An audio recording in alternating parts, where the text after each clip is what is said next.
Assalamualaikum warahmatullahi wabarakatuh. Perkenalkan saya Anissa Putri Amanda dengan NIM 2104216. Pada video ini kita akan membahas kasus etika pelayanan publik. 1. Kasus Rafael Alun, mantan pejabat Dijen Pajak. Korupsi menduga Rafael Alun Trisambodo mendapatkan uang lebih dari 90.000 dolar Amerika Serikat setara dengan 1,3 miliar rupiah. Asep Guntur Rahayu, pelaksana tugas Deputi Penindakan dan Eksekusi KPK, menuturkan diterimanya 90.000 dolar Amerika Serikat adalah bukti awal untuk menetapkan Rafael sebagai tersangka dugaan gratifikasi. Seusai pengembangan kasus ini, diketahui Rafael diduga mendapatkan uang lebih dari itu. Asep menuturkan, terkait kasus Rafael, KPK mengembangkan penyidikan dengan mencari bukti tindak pidana korupsi selain gratifikasi. Asep mengungkapkan, KPK terus mengembangkan kasus Rafael serupa dengan dugaan kasus Gubernur Papua Lukas NMB. Dalam kasus Lukas, mulanya hanya ditemukan bukti awal 1 miliar rupiah. Seusai dikembangkan, aset yang disita mencapai 200 miliar rupiah. Penetapan Rafael oleh KPK sebagai tersangka dugaan gratifikasi seusai menjalani pemeriksaan laporan harta kekayaan penyelenggara negara. Buntutnya, KPK menetapkan Rafael sebagai tersangka dugaan tindak pidana pencucian uang. Penetapan oleh KPK ini seusai ditemukan bukti yang cukup bahwa ex-pejabat pajak itu diduga menyamarkan uang hasil korupsi. Sedangkan Rafael diduga menerima gratifikasi sebesar 90.000 dolar Amerika Serikat melalui perusahaan konsultan pajak miliknya, PT Arta Mega Eka Dana. Ketua KPK Firly Bahuri menuturkan, gratifikasi itu diterima Rafael ketika sedang menjabat sebagai penyidik pegawai negeri sipil pada Direktorat Jenderal Pajak Kementerian Keuangan. Kedua, kasus buruknya pelayanan Bea Cukai. Alisa Wahid, putri sulung Presiden keempat Abdurrahman Wahid, juga memiliki pengalaman tidak menyenangkan saat tiba di tanah air. Melalui akun Twitternya, Alisa mengeluhkan layanan aparatur negara saat tiba di Bandara Internasional Soekarno-Hatta. Kala itu, Alisa yang baru pulang dari Taiwan mendapat perlakuan tidak menyenangkan dari petugas di bandara.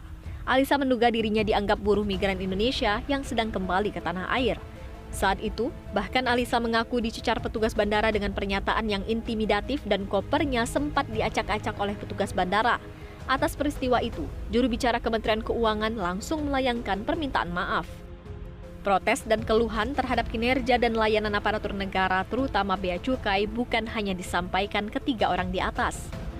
Di media sosial, warga ramai-ramai mencuitkan keluhan mereka di Twitter. Warga membagikan pengalaman mereka saat ditagih pajak oleh bandara yang dinilai tidak masuk akal atau mengada-ngada.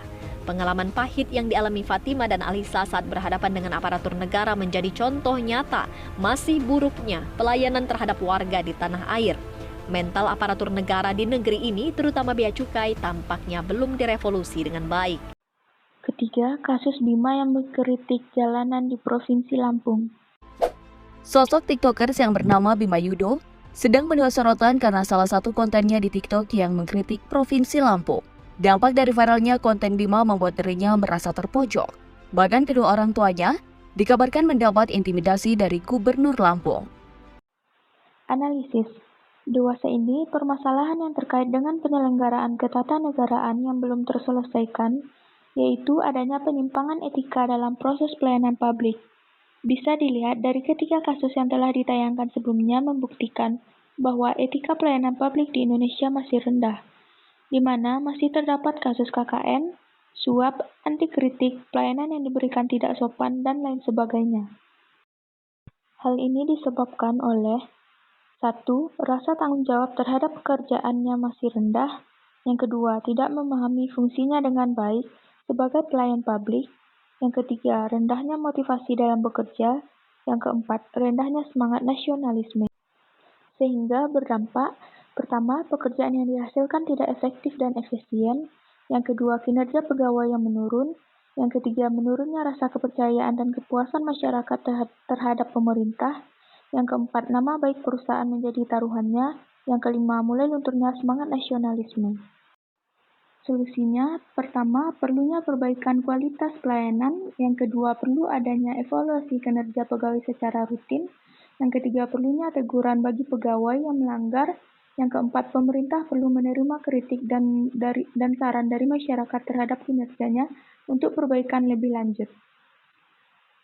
American Society for Public Administration atau ASPA pada tahun 1981 mengembangkan kode etik pelayanan publik, yang mana nilai-nilai etika yang dimuat dapat digunakan sebagai rujukan bagi birokrasi publik dalam bersikap, bertindak, berperilaku, dan memberikan pelayanan kepada masyarakat, sekaligus dapat digunakan sebagai standar untuk menilai apakah sikap, tindakan, perilaku, dan pelayanan yang diberikannya itu dinilai baik atau buruk oleh publik.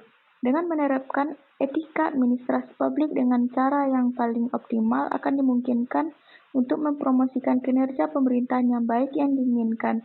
Oleh karena itu, dalam menjalankan tugas kedinasannya, para pemimpin negara harus memiliki nilai moral tersendiri, terutama dalam tata krama, kesopanan, nilai, dan standar yang berkaitan dengan peraturan internal, dan mereka harus memiliki perilaku yang baik, karena jika setiap public manager yang tidak memiliki nilai moral yang baik akan berpengaruh pada kinerja dan profesionalismenya akan dipertanyakan.